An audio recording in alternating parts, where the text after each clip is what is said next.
Happy Monday.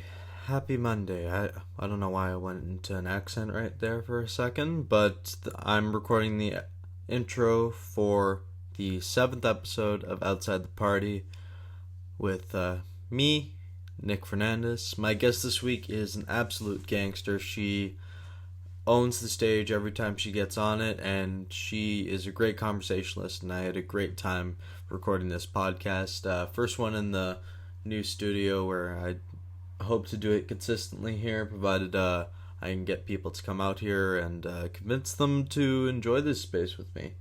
And I have a nice little gimmick or memento thing that I'm starting with my guests that I hope will be enjoyed by anyone and everyone that listens to this. So my guest is Allie Banks, as I said. Her Instagram handle is @badallie_. Right at the start of the interview, it'll be on the bottom of your screen. And if you're listening, it'll be in the description. So no excuses, throw her some follows. She's a great comedian. And she just started a new show that is incredible based on the Instagram stories I've seen. And I hope to get on it very soon. And the shout out will probably get me there. And it's at the Queen West Comedy Show. It's 8 p.m. Tuesdays every week, I think. Yeah. Wow, good for her. Awesome. At Today Tonight. So check out her Instagram, check out that show, and check out this interview because it's a great one. Thanks so much for listening, guys. Have a great week. Bye. Yeah. And then I messaged her. I'm like, dogs. She's like, no. I'm like, big puppies. And she's like, also incorrect. So. Yeah, just random little animals that you're just talking about. Yes. How good is this mic? Can it hear me from here? I think so. You can sit back. It's got crazy range. I'm gonna make sure. I can't sit back though. No, you can. No, I can't because I'm wearing a really tight skirt. Oh, that's true. Yeah. That's true. It's not as. I want it to look good. Yes. Not for you. No. You live close to where my ex is. You're a performer. You play to the camera. It's true. And you just in case. You happen to run into them. Yeah. Yeah, I respect that. Yeah, I was like, honestly, I slept in because I'm irresponsible and a Libra. Libras, we are never on time. Aren't you a Libra? I'm a Sagittarius. Oh, yes, but yes. I like you because you're a Sag. So, yes. But yeah, I changed my outfit 4 times today. Just like an excessive amount. Normally I have something in my brain. I'm like, yeah, I'm gonna wear that. And it didn't happen like that. Yeah. And I'm very much a jeans and shirt type of person. I don't think I've seen you in anything other than that one time Matt Duffy's roast. You wore a suit. Oh, yes. And I told you should wear a suit all the time. Yeah, I looked good that day. Every day you should look like that. I put that. I was stunting that day. You were I took my hosting duties like super seriously. You really did, and I actually was thinking about that on the way over. I'm like, Allie Banks, you host so much, and there's only one job, and you have to say someone's name correctly, and I almost never do. Yeah, that's actually where I came to really enjoy you because you were like you know how to take a joke. Oh, like, yeah. And that's rare. I still wish you said the wig thing. I did. It wouldn't have made sense. It would have. Well, I don't because think everyone in that room knew me, but you didn't know that. I didn't know that. Also, we're matching our sofas. Yeah. Look, I'm wearing all blue. You're wearing That's red. true. That's true. I got the reddish. These things have been through the ringer. They've traveled a lot with me. That one was in my room when I was like in my like childhood bedroom. That was like the chair where I piled shit.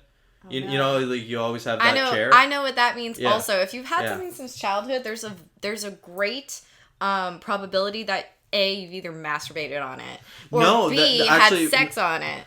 That second one, I think definitely happened, but not in this iteration. And I know boys don't use cleaning products. Febreze maybe. Well, when it moves, it does clean because my mom I moved home with them, and then everything gets kind of put through the sanitization process. Your very much sex sofa. Yeah, that's a weird way to put it, but yeah.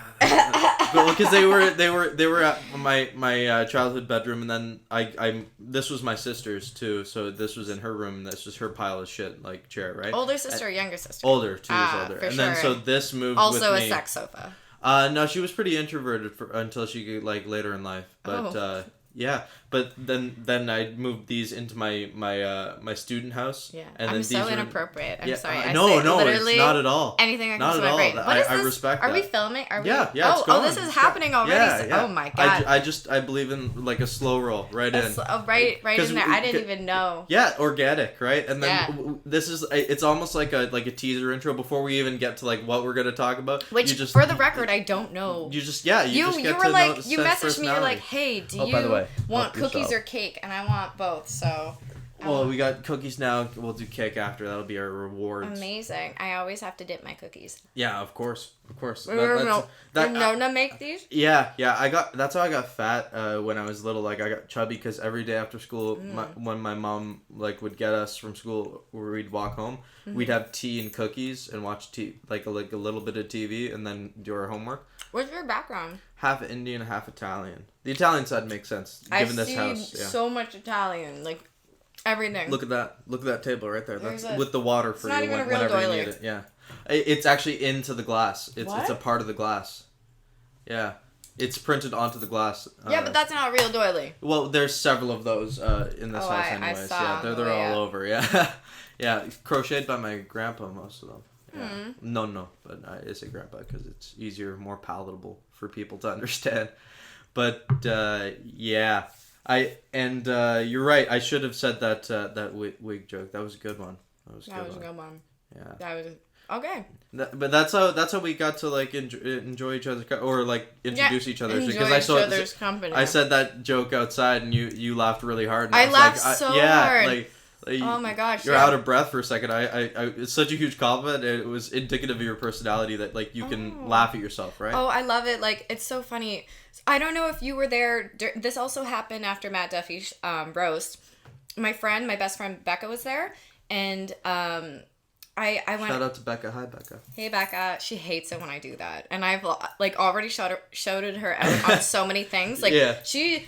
Also, another shout out. And the stories are always going to be interesting, so they probably don't paint Becca the best light all the time. She's like, why? Because the stories that are worth telling are never, like, she never wants me to say her full name, and I always do because I'm a comic, and, like, when I think of people, I think of their full name, so I'll be like, I'm not going to say it now. I was actually probably also real names are always so funny. Yeah. Right? Because when you make up names, it's never as good as what the real name is. No, this is true. It's but actually sometimes it is. Like I have this one joke, and it was I used the name Daryl, which is so much more fun than Jake, I think. Yeah. Anyways, which one's the real one? Because I dated a Daryl and a Jake. Well, there's like that theory that like D and P and B sounds and K sounds on the ends of words like make them pop more so that they're inherently more funny. Like saying a Buick is so much funnier than a BMW. Oh my God, Buick. Buick is just it reminds pops me of more. Bueller. Yeah. Buick. It's the but like it's inherently funny just the but. But when you were roasting me, my friend Becca, so I loved your roasts. They were like really funny. Thank you for saying I could take a joke. It's nice. I do a lot of heckler rooms, as you know. Well, like you can tell when people can't take a joke, right? Yeah. And then like they scream at stage or you see their bodies tense up. Yeah. It's like and then they start like if you're Alex Providani, just start making death threats. love you, Alex, though. Love you. He's a good friend. So aggressive.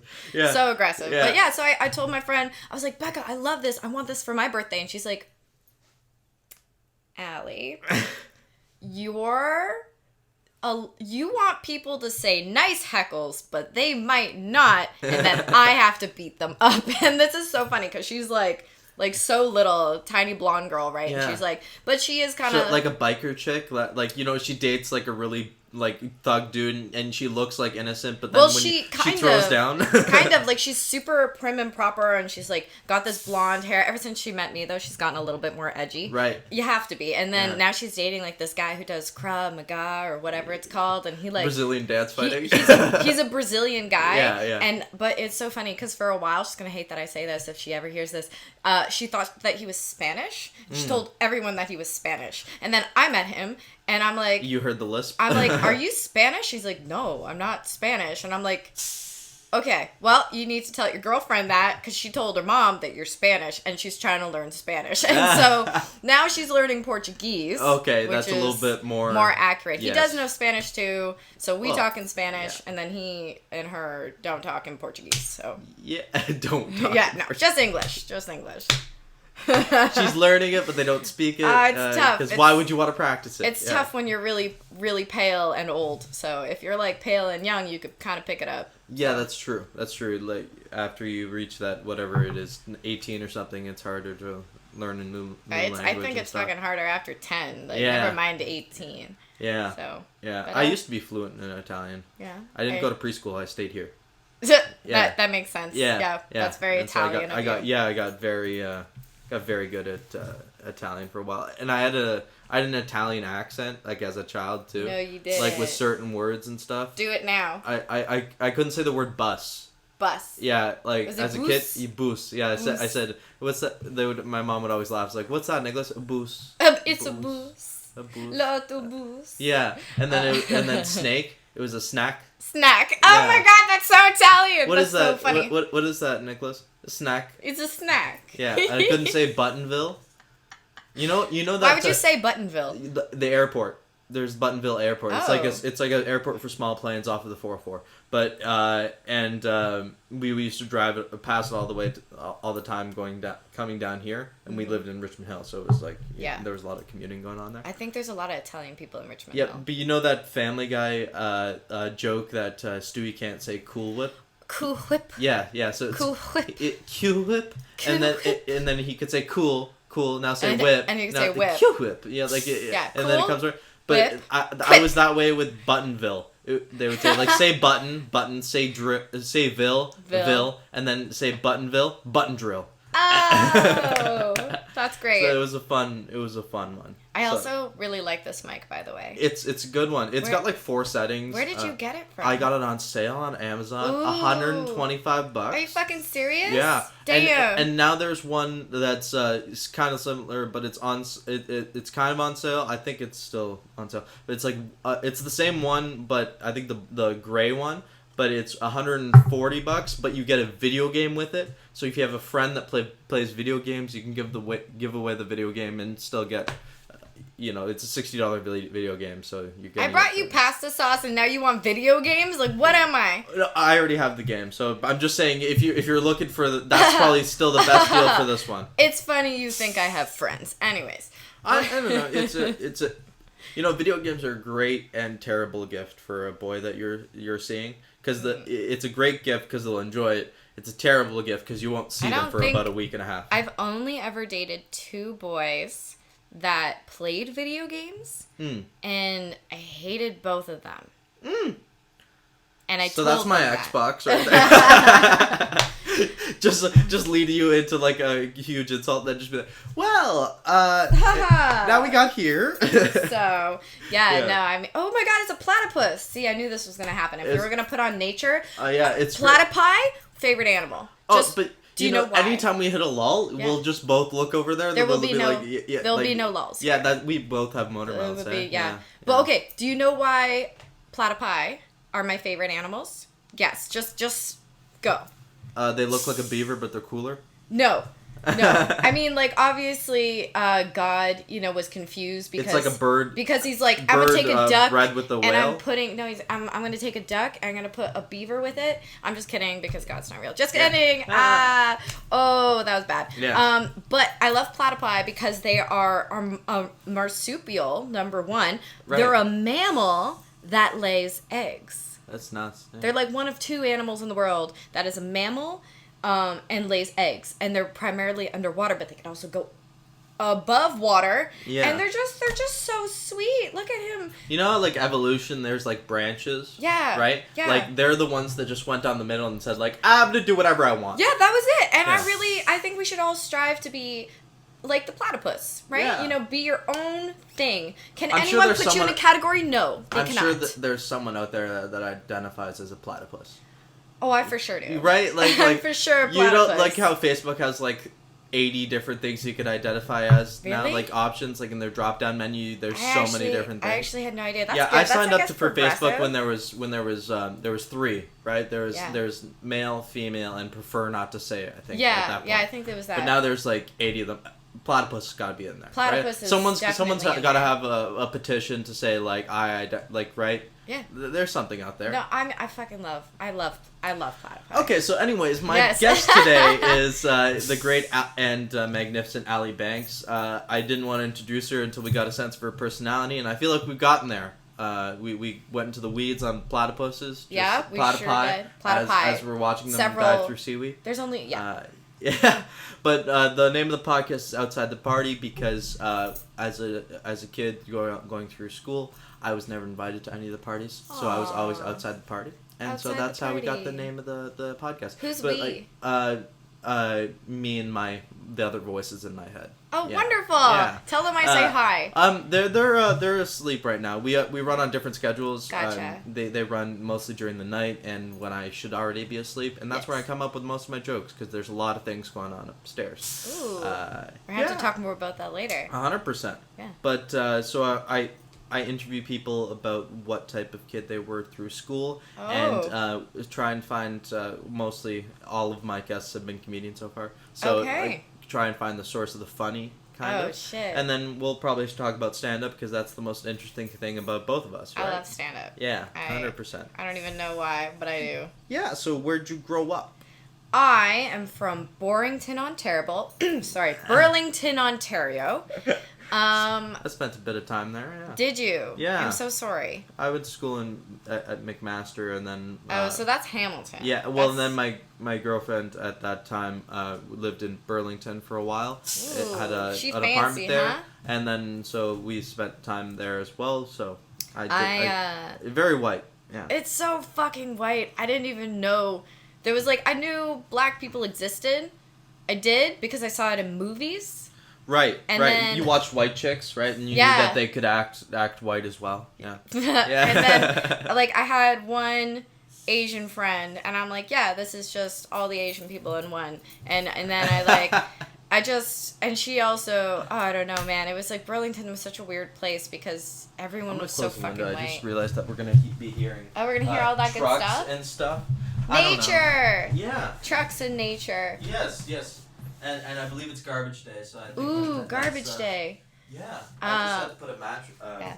It's so funny that you're fucking... This is what this is about. You really did ambush me. You're come do a podcast, and I'm one of those people, for the people listening, I have the worst memory ever.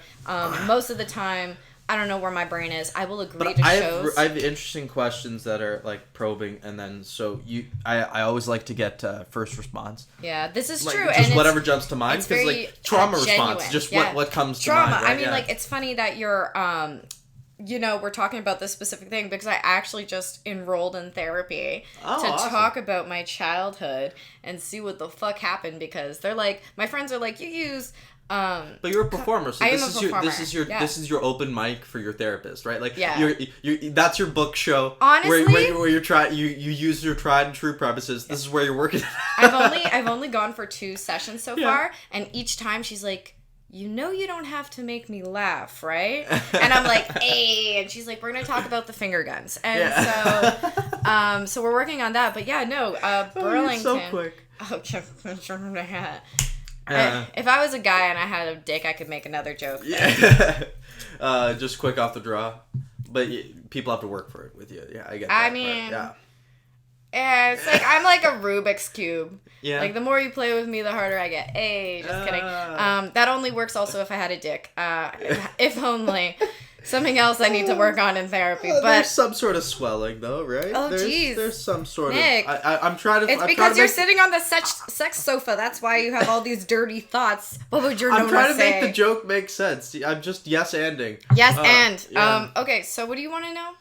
Just where you grew up, what type of kid you were in school. I was a fucking weirdo. Yeah. I was a big old weirdo, and I hated myself. Popular outcast? Definitely no. So here, I'll give you in a nutshell. When I was a kid, I was weird and just also fat. So like just the worst combination. And then talking to a fellow chubster as well. Yeah, man. Like these cookies there, that's dangerous. Right? And all my clothes are fucking small or extra small. I don't care if they fit me or not. I will fit those fucking clothes. Like you try on the jeans if they're tight, then that means it's time to go jogging. That means I don't eat and I just drink coffee and just shit all the time. Wow. Yeah. Healthy. Just kidding. No, I do work out. You're a traditionalist. Traditionalist. Also throwing laxatives in there too. No. I like Metamucil.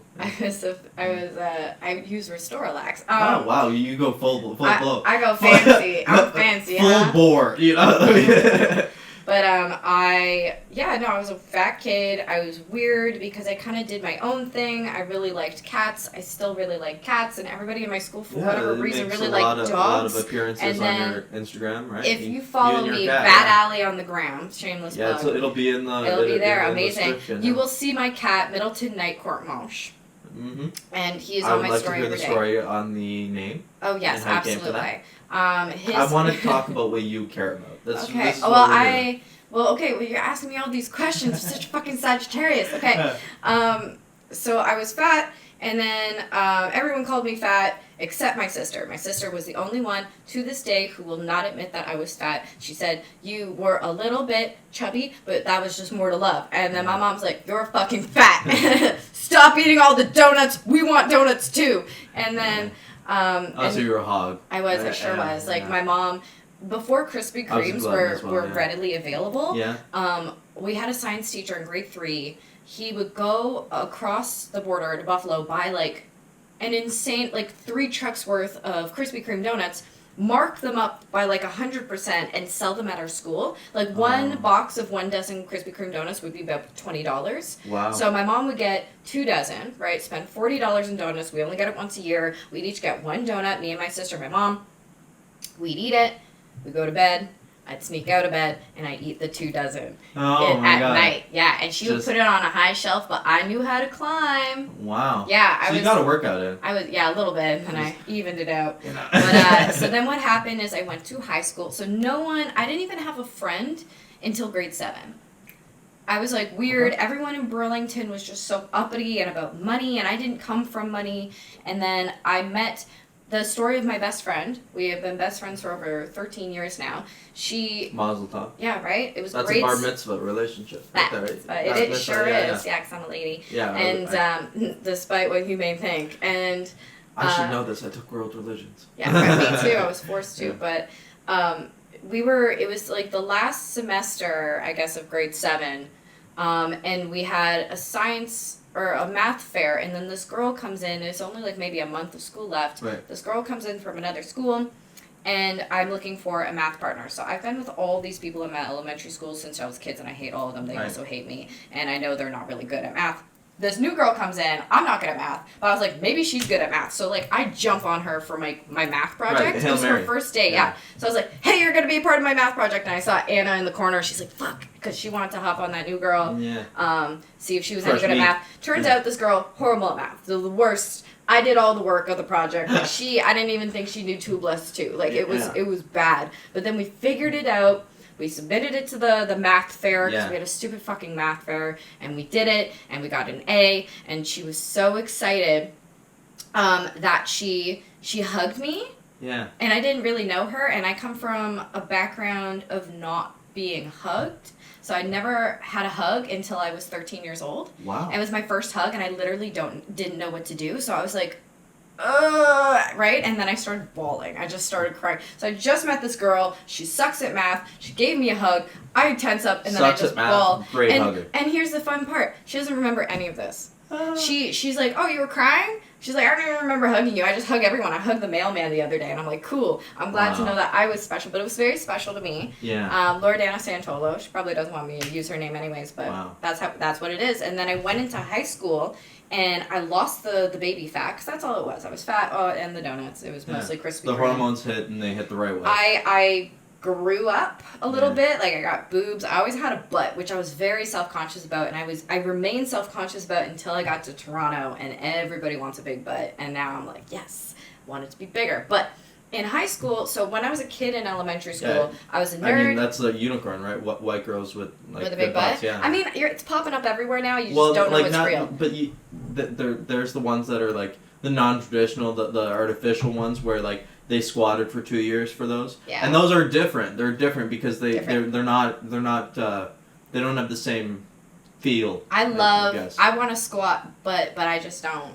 I don't work that hard. But I have a hockey butt. Hockey butts are the best. Yeah. That's the one thing good thing Burlington was known for. Every white boy played hockey. Yeah, so and they got the good butts. They had the best butts. I dated one of them. Huge butt. I was like Beyonce. Like his nickname was Beyonce because of his butt. Yeah. But so I was like this fat, ugly, weird girl in elementary school. I went to high school. I got hot, but no one told me this. And everyone just started smiling at me. They were intimidated by me. No, all the boys in school were too nervous to talk to me, and so I never got invited to a high school party ever. Oh. And because I was too pretty. Look, I thought you were supposed to invite her. No, man, yeah. Anyways, and then the girls were all mean to me, and I thought it was because I was a weirdo, right? Like, I did my own thing. Yeah. I, like, instead of, like, I don't know, talking about makeup or whatever, because that's honestly what the girls in Burlington did. Like, not saying that women typically just talk about makeup and hair and shoes, but the fucking people from Burlington did, because they have no personality. What their moms talk about, right? People in Burlington, I hate Burlington so much. Yeah. People in Burlington. I can't tell at all. As soon as I figured out there was a place other than Burlington, I was like, I want to go there. Just anywhere other than here. Luckily, Toronto's not that far. No, oh God, it's not far enough. It needs to be further. Like, I want to move. I love Toronto, but, like, it's too close to home. Right. And, where do you think you want to go next? Oh, well. Because you love stand-up, so you're pretty restricted, right? You got to go. Well, there's two great spots for stand-up. I think you could guess. Yeah, you could go Montreal, Vancouver. Oh, fuck right? that. Or you thinking LA and New York? Thinking LA and New York. Like, on the back of my neck, I don't know if you can see, it's the Big Bad Apple. Oh, wow. So it's New York City. Oh, so, like, I love New York City. I plan on living there. I haven't been to LA just yet, but I am going to be going very soon. Going to be doing some shows. That's what I want to do too. Yeah. But you get like a bunch of people together, like a couple of good buddies, and you go, because then you can. If it goes poorly, you're suffering with your friends. If it goes well, you could celebrate together. I actually have a different mentality towards that. Like, anytime I've ever gone traveling by myself, I've had an amazing time. But anytime I've ever traveled with someone else, I've had the worst time ever. Just because, like... Yeah, that's my uncle, yeah. Oh, that's so cute. Just because people... Like, they'll want to do stuff, or, like, sometimes they'll be in a bad mood, and they don't want to go out, and then they get upset because you want to go out. Like, it's just, like, you kind of... You know, I love my friends, but there's very few people I travel with. In the group? Like, when you're hanging out with, say, your four good friends, like, what role do you slip into? Honestly, it's... Because I do have four best friends. It was a group in high school we all met. I kind of would be in that leader role, but sometimes, like, depending on how I wake up, like, I'll wake up and I'll feel very introverted that day, and I'll let my other friends kind of take the reins. Like, if you were to ask them, I'd be the badass of the group for sure. Right. But, like, from Burlington, it's not. Are you the one that, like, pushes the envelope, like, says, like, if anyone's tired, you're like, no, we're gonna keep going? Yeah, I definitely could be that person sometimes, but alternatively, I could also be, like, the person they're rearing and ready to go, and I'm, like, on the sofa asleep, and they have to, like, drag me out the door. So it's like, Libra, I'm very into signs. It's about balance. Yeah. So, man, my friends are kind of scattered right now. I have my best friend, Loredana. She's still in Burlington. My other friend, Megan Lizzie, she's in Tokyo teaching English. She knows 12 different languages. Her there. There's great stand-up there. In Tokyo? Yeah, a lot of expats. Actually, there's a guy that just came into the scene. He just won the Friends Zone a few weeks ago. William Bradbury, I believe is his name. And he started doing stand up in Tokyo, and he said there were great shows because like there was all people that just wanted English content. Yeah. Right. So all like a lot of people that went there to teach English or working there. Oh yeah. Okay. Overseas, and so there's a demand for that. Yes. Well, shit. I mean, I was gonna visit her anyways, but now I have you know what? I'll send you his. I thing. would or love I'll, that. Like, next time I'll. And if he's any good, I'll put him on my shows. Yeah. Yes. He's incredible, man. Yeah. Well, he's if been won doing the it for friend zone. for 4 years or something like that. Amazing. And he's got this really slow, deliberate delivery, and it's one-liner based, and he's got amazing timing. He made me feel so insecure seeing him on stage. He's so like he's mastered like his timing where he doesn't give them the line when they want it. It's when he's ready to say it. Oh, it's like, who's that other comedian? So he just released a new one on Netflix, and he has a show out now. It's like some blonde white dude who like... Anthony Jeselnik? Yes, that's it. Yeah. Like, would it be similar to that style? Because kind he of, just yeah, like... kind of. I was watching his special the other day, and I was just like... With less inflection, I'd say. Yeah. Oh, okay, yeah, because he was just a little extra, you know? So fucking extra. It's a good joke. It's a good joke. Good! It's good! It's a good Laugh! Joke. That joke was funny because this, yeah. I not my style. I did a couple shows as Anthony Jeselnik. You know, when you go back and listen, you're just like, oh, I'm not doing me. I'm impersonating someone else that show. It took me a while to figure out my comedic groove. I think I'm still kind of figuring it out. Oh, yeah. I think it takes a really long time. I'm only in, like, almost a year now. So it's I keep changing show by show, so... Yeah.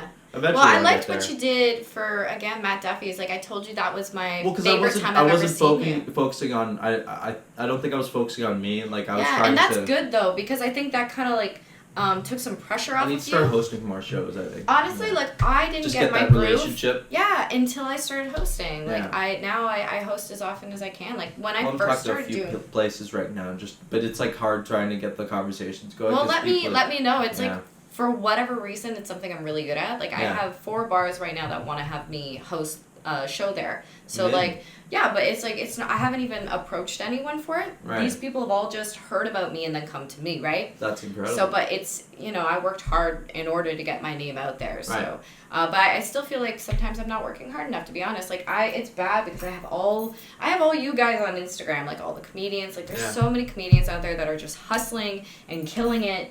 And I'm like, well, I'm just doing this so I feel like I'm doing something, right? Because you just have to, you're right, you just have to keep moving, right? But you also never know what will come about from something, right? Like, you don't know what's going to happen with this, right? Like, it's talking, you might learn something, you might get inspired, which is really important. Like, you mentioned that you get a lot of your inspiration when you're at night, right? When you can't sleep, all those moments, they're saying quiet moments. Yeah.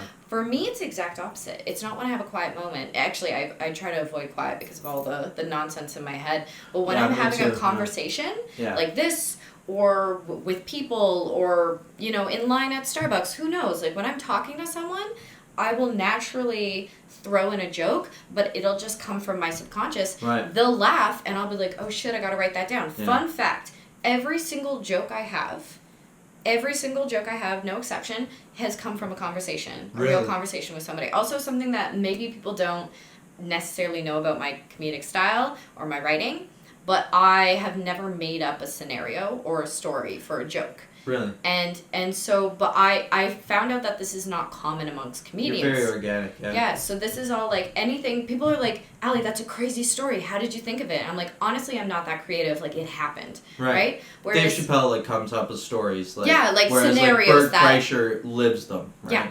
And then, like, an example of this is Mike Payne. So I did a show with him recently, After Dark. Great guy. I fucking love him. I have a story about him in one sec. So good. Yeah. But he made up this story. He's so nice to people, and he's funny enough that he doesn't need to be, right? He's like, genuine. When you see someone on stage, they're so funny that you talk to them, and you're like, oh, you're kind of a dick. Yeah, but right? Then, like, I know a couple comedians you see like Mike that. on stage, and then you're just like, oh, he's so nice. He's so nice. Yeah. Like, he was telling this story, this joke, a bit about a sandwich, and he's on a date with this girl who's, like, a sandwich artist, and it was the funniest fucking thing. And then after the show, I was like, oh my god, did you, like, who is this woman? He's like, oh, I made it up. I'm like, how did you think of that, right? Yeah. Like, so it's really impressive to me for comedians that can make up scenarios like that because I just can't operate that way.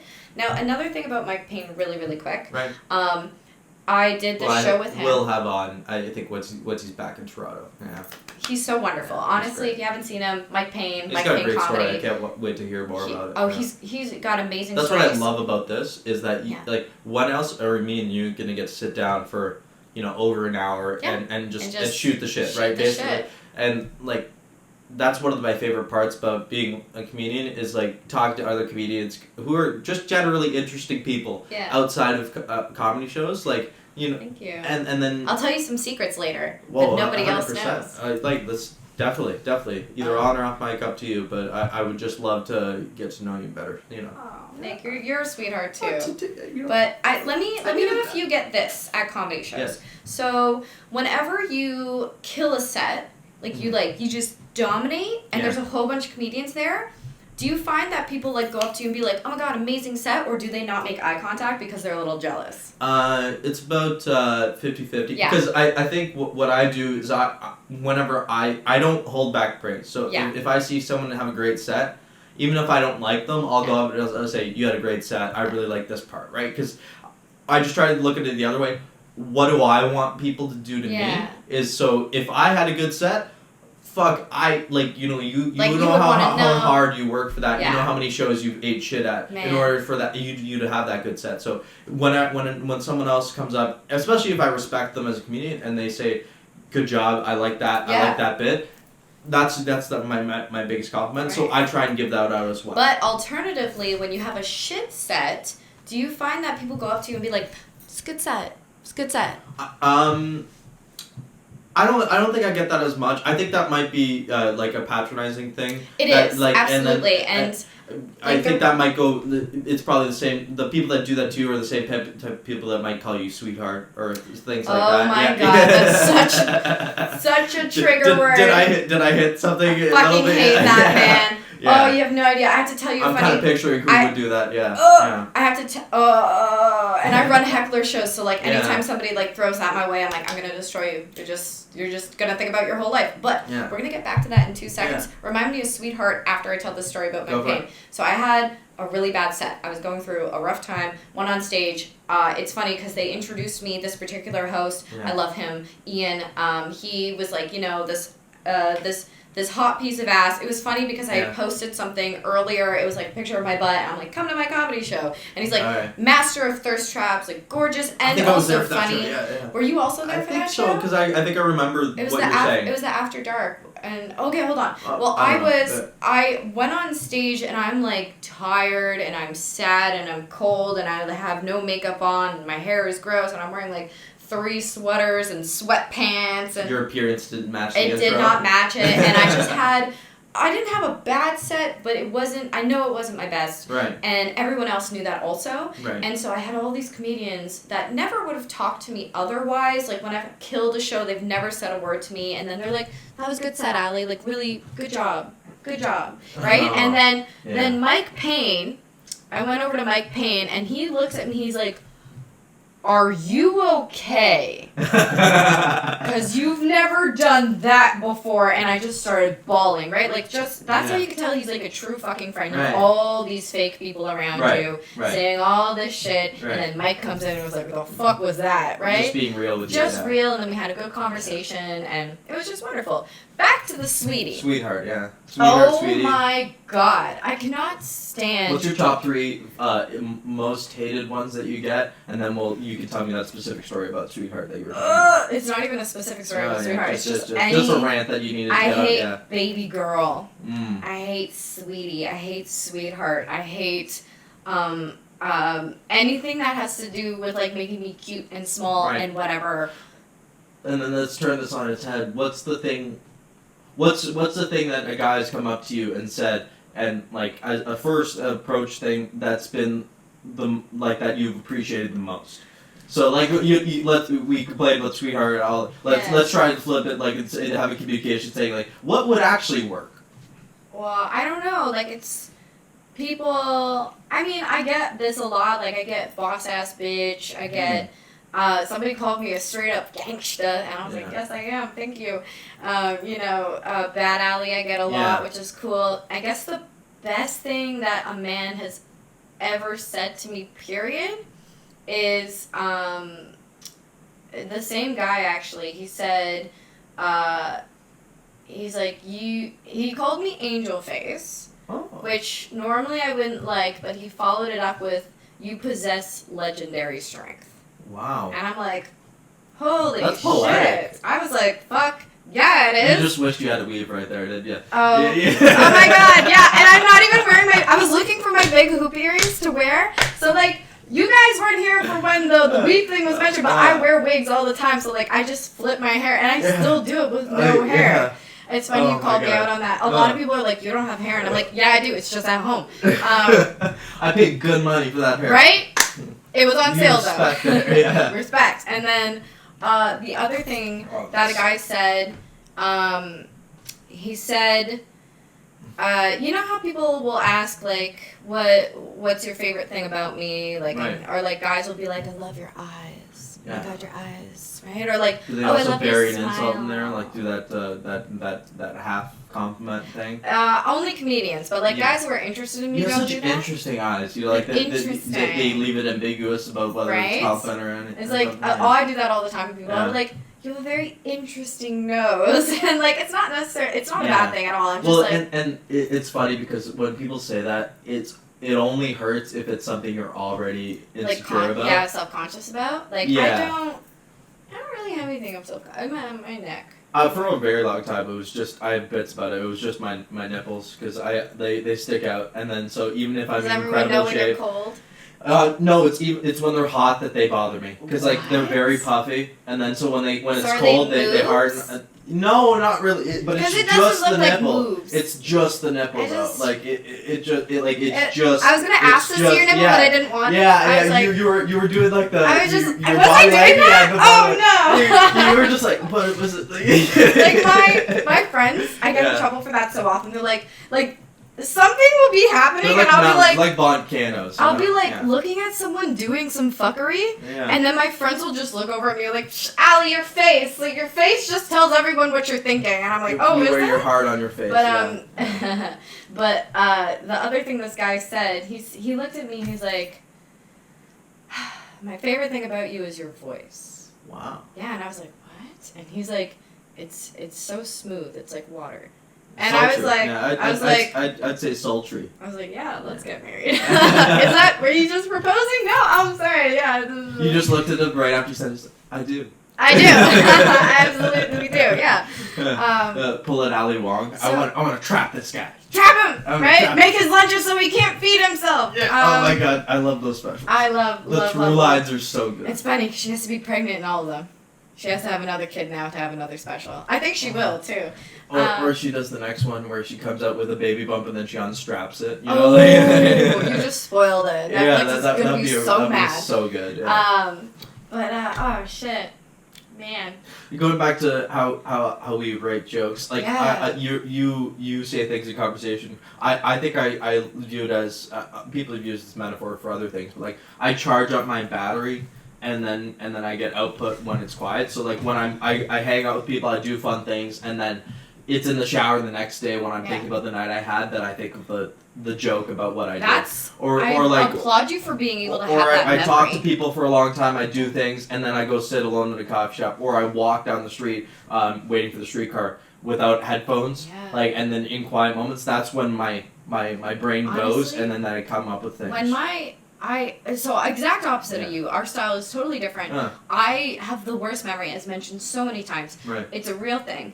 So you always carry a notebook? I have 3 notebooks on me, and I have my phone in case it dies. I just got a moleskin, and I'm so happy because when fall hits for real, I have my leather jacket and it fits in the pocket perfectly. Right in there. And that's the thing about a guy, like unless you're a black guy or a white guy that wants to be black nowadays, you don't have the fanny pack. Fanny packs are for everyone, sir. Well, like, just because it was it's very urban. It's style. very urban. Yes, but I think that's the it's PC normal word to take things from other people's culture. Well, like black guys will do it and make it really cool, and then white guys will take it over, and then it'll white be, girls also and then black guys will stop doing it because they see too many white guys doing it. Oh my god, this is facts. Yeah, this is it's facts. it's like skinny jeans went that way, right? Yeah. I think it's like gay people do it, and then black guys do it, and then white guys copy. And then it goes out of fashion. That's so right? funny. Like Crocs. My favorite thing is like... And hairstyles. Hairstyles too. This is true. Like, it all of a sudden it turns into... Like, that's some white people shit, right? Yeah. So, like, they don't want that anymore. Like dad sneakers or dad sneakers? Yeah, like, like the New Balances or like the Yeezys where they're ugly sneakers that are somehow cool, right? I'm not about that. Those are gonna... white guys are doing it again now, so now it's going full circle, so it's gonna go away. Yeah, it's gonna go away. Yeah. Everybody has the slides on. Like with the socks. Remember socks and sandals were like totally faux pas, and now everyone... I do not wear these in public, it's just around the house. But and a lot of people call them slippers. I wear them as slippers, so it's but they call it what's the when they wear them as shoes they call them slides, right? Slides. Yeah. So but look at how much I respect that. I just do this slides. But it's the same thing. Like I've been to somebody's house where they have slides exactly the same, maybe a different color that they wear out, and then right next to them they wear inside their slippers. I was like, I don't get it. It's the same thing. Like why? Just pick one. Yeah. I don't know. It just it brings me anxiety all the time. Any more questions? I feel like I do. I have like 5 more, but just because you're such a good conversationalist, I haven't had to look at it. I just wanted to make sure that we get to the last 2, but last 3, because we got to one. What's your favorite color in there? Because it's teal. Because it's the same color as my eyes. Amazing. I didn't have that written down, but I'm so glad you answered it. Right? 3 things that we could kind of package into one is what made you first get on stage, what was your worst bomb, and what's your best kill. So we can get through. I think that'll be an emotional roller coaster. It'll be a positive about what you get on stage, and then we'll tell you about. You're gonna have to tell me them again, but one at a time, because again, like. What made you first get on stage, and what made you think you were funny? I never thought I was funny. Right. I think I am now. Yes. After 2 years of doing you comedy. You proved it, right? Yeah. I guess I proved it. Like when I give you a microphone and a captive audience, you can do it. I didn't have a captive audience for like a while, and I still tried to do it. Mm-hmm. That's how all of us start. We started open mics that have no one there. That's how we get comfortable in silence, right? Yeah. Oh God. That's how you cut your teeth, though, right? Like, because you bomb and you just eat shit at open mic so much for other comedians that don't even want to hear what you have to say, and then you even in those scenarios you're able to make them kind of chuckle, or like I consider this a win at an open mic, and I'll speak up to this. When you say something and you get that counts as a laugh, like at an open mic with comedians, like if you can get something, you just gotta, a little bit, just a little bit, just an exhale. That's all you need. Even if they don't even make a noise. Because then you know the premise works. Yeah, and then you just gotta work on it from there. I honestly have no fucking clue what made me go on stage. I never thought about being a comedian. Mm-hmm. I loved comedy. I just didn't really think it was a thing. I thought I was unique for a while in the sense that I just liked watching comedy on YouTube. Right? And then I went to a live comedy show and I thought it was amazing, right? And I was like... You know what shocks me is about how many people haven't been to a live comedy show. Oh, right? Man. There's... It's the majority of the population. Most people, and how is comedy so popular? Sense. It doesn't make sense to my brain that it's like, how have you not been... Like, well, and then you think back, like, before I started doing it, or probably for yourself as well, maybe 3 or 4 times, right? I went to Just for Laughs with my family a couple times, like one time, and like saw like 8 shows in that week, but like... Besides that, before that, maybe twice. Never, yeah. I think I saw Russell Peters. Most people, even in Toronto, is such a big comedy scene. Like, everybody's like, I love comedy. I watch on Netflix all the time. Like, have you ever been to a live comedy show? And they're like, oh, well, no. Yeah. And then I'm like trying to get people to go out there because you really love it. It's like a fun thing to do. And it's affordable. It's cheap. Like, you get to have a couple of drinks. You hang out with your friends. It's a good time. And you think about those jokes later on. You might not remember every word, but you remember that feeling, that laughter, right? The biggest compliment I've gotten is like, I think I have 2 or 3 jokes right now where they're so true that they stick around in people's brains after the fact. Like, I got a message about this one that I do from a waitress at one of the bars. Server? Yeah, that she it resonated with her so much that she like messaged after. It's like, I just ran into someone that did that. Because I have this bit about how a lot of girls talk like roller coasters. I was talking to them and then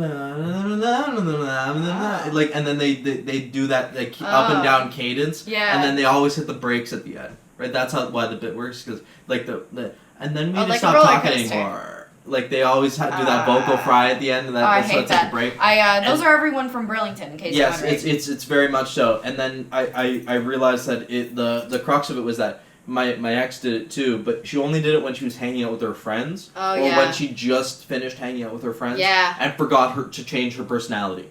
Right, like, you switch personalities with different people. Right? I like that little bit of shade you just threw in. It's like, wasn't even shade, but like, the sun went away for a second. Yeah. No, but it's true, and then like you realize it with other people that and it's everyone forgets to switch the personality sometimes. So like, one of my best friends, he hangs out with this his other group of friends that I don't enjoy their company mostly, and then so he has like inside jokes with them and like words that he says with them that when he says them around me, I'm like, I'm not those people. Stop it right now. Stop. And then it bothers you that like, it's like, no, that's not our thing. Like, you gotta come to our thing here. And then so it's just makes you like, it makes your blood boil, because like, you have other friends. Like, you get so defensive. Yeah, you can't have other friends. Yeah. I thought I was the real. But I mean, like, I don't really know what made me go on stage, but I'm going to try my best to tell you. Right. Like, I only went to one live comedy show before I started doing comedy. Wow. Yeah, so what happened... So you didn't even know the medium.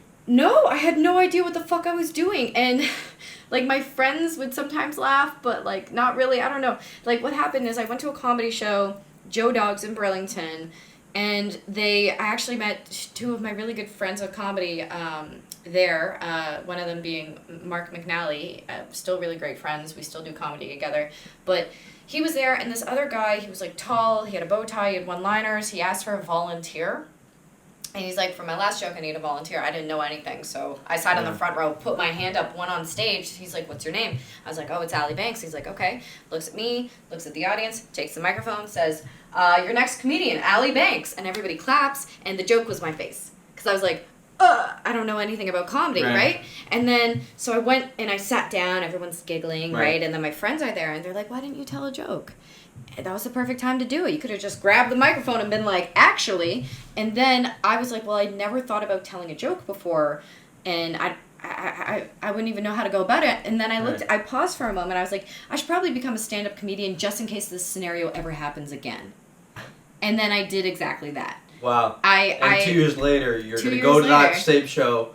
Oh, it's done. It's canceled. it's not existent anymore. That comedian's going to sell that same joke. You're going to volunteer. You're going to get on stage. And then just start killing it. Yeah. But then, so what happened is I did 3 shows. That's going to be the sketch at the beginning of your stand-up special. Is that? When you get a special, like, that'll be the sketch. That'll be it? You could recreate that. Like, so call them on stage, and then it'll be you on stage just like, well, I never thought about telling a joke, and then it would just fade into you walking on stage in a theater full of people. I could totally do that, and it'd be very nerdy and a lot of fun. And I'm glad we're recording this, because I wouldn't remember that otherwise. Yes. So, but I did 3 shows. Yeah.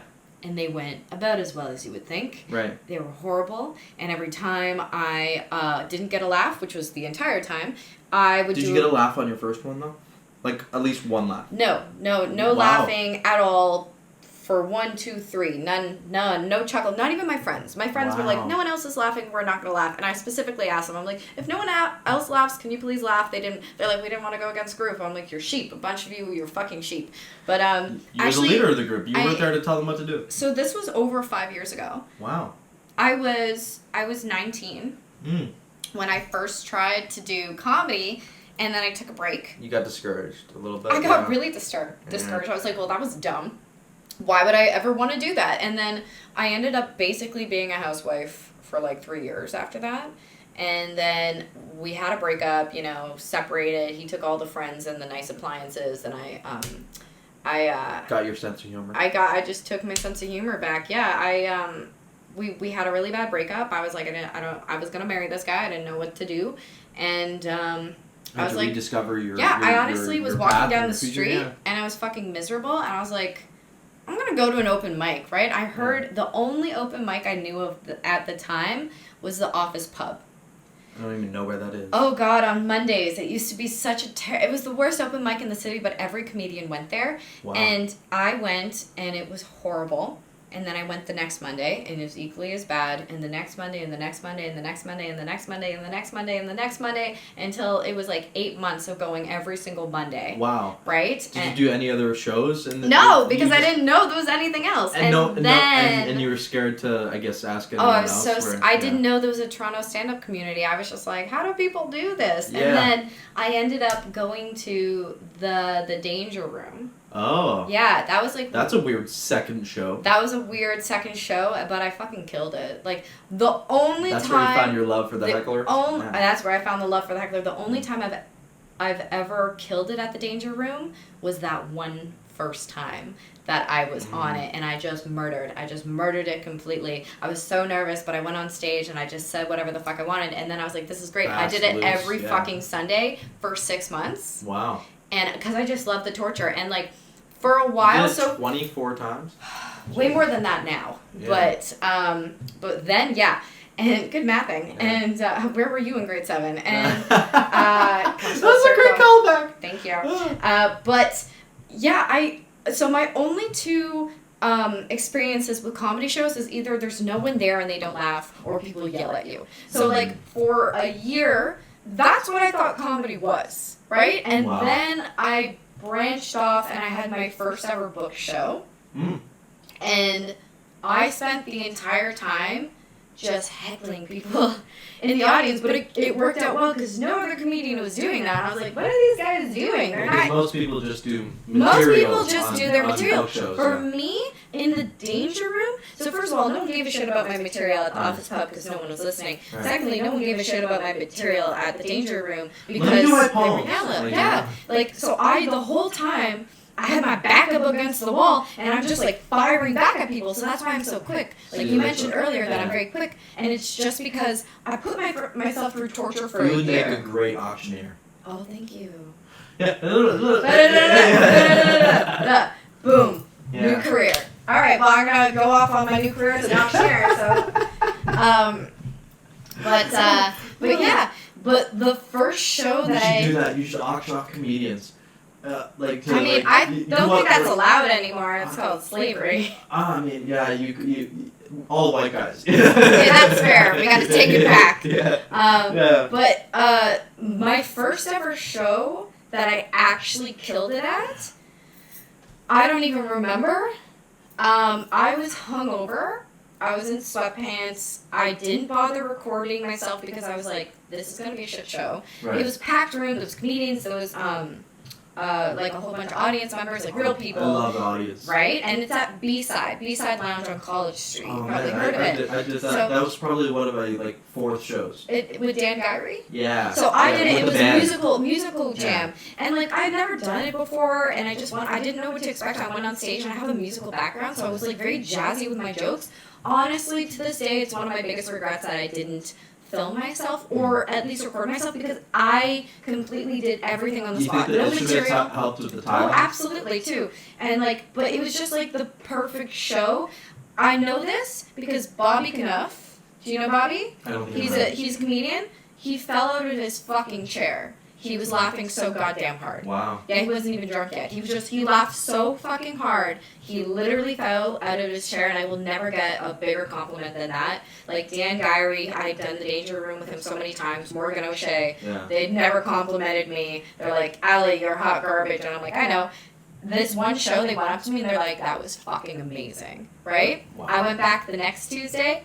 Bombed so hard. I bombed so fucking hard. I tried to do exactly the same thing, but I didn't remember what I did. I didn't record it. Nobody recorded it. Right. I had no idea. And to this day, I have no fucking clue what I said. But it was it's like building a sandcastle. It just lives yeah, for a it moment. just for a moment and then it's gone, and it's just a memory. But it's a great memory, and I'm gonna have that forever, hopefully. Well, But you know what that feeling is, so now yeah. it's a weird addiction because you're just chasing that dragon, right? And then every time you kill it harder than you've killed it in the past, like Yeah. all of a sudden you got a new dragon that you're chasing, right? Like a new breed. Oh my gosh, like when you first start getting a laugh. Yeah. When you get a laugh, it's a great. But now I'm it's like, if it's not the right laugh. Yes, that's it. That's exactly it. Like people will be like, "Oh, your set was great." People laughed. I'm like, "Yeah, but did they fall out of a chair? No. Did they pee themselves? Did they spit beer out of their nose? No. So And I failed. I hate it. I hate it when like you do a newish bit and you get a bigger laugh on the setup than the punchline because then it's like, oh my god, I shot myself in the foot because then it's just a letdown, right? Yeah. Like you build it up and then it's just a letdown. And that's actually a good reason. No, it's very hard in this community to have really good friends, I find. Like, I kind of stay out of the drama. There's a lot of drama in this community. People complain and this and that or whatever. Like, if you have drama with you, I'm not bringing you on my shows. Like, if you have drama, I'm not going to bring you and talk to you somewhere else. Like, it's just not my thing. Drama's meant for on screen, not off. And it's meant for on stage, not off. That's supposed to be written. It's supposed to be written. And so I have very few friends in this community, but one of them is Ryan Dillon. And he helped me write one of my favorite jokes. Because I did exactly that. I had an amazing setup, right? And then the punchline just kind of fell flat. Right. And he's like, well, why don't you tweak this word and this word? And I'm like, okay, I'll try it. Went on stage, I just tweaking 2 words, and I fucking killed it, right? Like, it's one of my favorite jokes, and it's because of him. And, like, I'll do the same thing. I'll be very honest with him. I'll be like, oh, I fucking love this, but you should have said maybe this word. Just change it just a little bit, right? Like, I always try to help out my friends like that, but it's also, you don't want to step on people's toes. Right. Because, like, you're an artist. We are, I think. What's, this is a good question I just thought of. What's a bit of yours that when you wrote it and then you took it on stage for the first time, it absolutely murdered? Like where you just took it, lightning in a bottle, you took it on stage and it was just... I'll say it right now. Yeah. It's basically a one-liner. Right. Maybe a step more than that. So I have a cat. Yeah. Yeah. I love him. But my cat won't let me masturbate. Yeah, every time I try, he swats my hand away, and I think he thinks it's because I'm petting the wrong pussy. And I just thought of it on the sofa with my cat, not related to anything else, maybe. And it wasn't an act out. Anyway, so I just thought of that, and I was like, maybe that'll be funny. I said it the first time on stage, and it fucking killed. One more thing that I wrote down on stage. It's a brand new joke, and everybody's just been dying, and it's so simple. Like, they say if you do something well, don't do it for free. Right. Right? And that's exactly why I only give mediocre blowjobs. Yeah. Because, if you're good at it, you have to start charging slippery slope, and then, I'm my mom. And, but, like, it's just, like, one of those things that you write it down, and you say it, and you don't know how it's going to go. Up front, alimony for the rest of your life. Right? Like, I was going to make a bad joke. Nope. Yeah. Not going to do that. Not going to do that. But, yeah. That was a good question. Thank you. No problem. Thank you for that. What are some other good questions? I got two more. Here's a new one I came up with in talking to my dad and one of our family friends that came to visit. That we got into conversation. We started talking about is that goals in life and stuff, and what you consider sex. What you consider success to be. Sitting on the sex sofa, that's all you can think about. What you consider success to be is what's one thing that you've done in your life that you could say that you've left the world a better place as a result of it.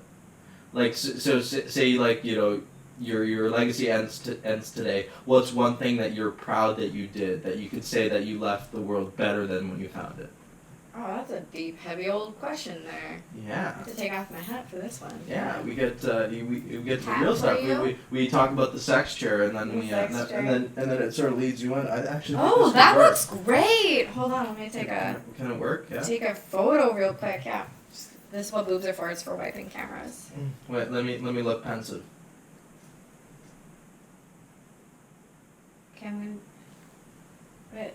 Yeah. Look. Hold on, one more with the microphone there. I was smiling. That's nice. Okay.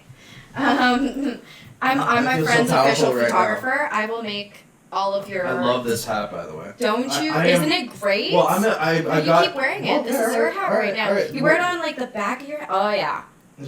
Leave a bit of the looks curl. like a musician. Yeah, you have to. That's why I have it, because like you see. Well, I got into hats so much because of the long hair that like when you don't feel like doing your hair, I usually go beanie or backwards baseball cap. No, you gotta get one of these. I gotta get it. Honestly, this is fucking great. I gotta get it like a job that can sustain my my hat addiction. I think because that seems like a slippery slope. I hear that's what like when people get rich, they start spending money on weird things, right? Like James Spader, I don't think he's ever seen without a fedora, right? Like. Oh God, yeah. I'm not rich by any means, but I have come into a little bit of money because I've been hustling so fucking hard, and I found I have a little bit of an addiction. Well, I gotta talk. I think we have to have a conversation off mic about how to best monetize our art and whatever advice you have. I'm great at making money. If anyone needs to, as an artist, it baffles me that you do anything for free. Well, do you know what I messaged on? I commented on a couple people's now, but the one that made me laugh the hardest was Jennifer Shung's post. She had this one where she did that theater show, with Ahmed, I think it was with. But like I commented on it. She was like there's a huge crowd and captioned it's like.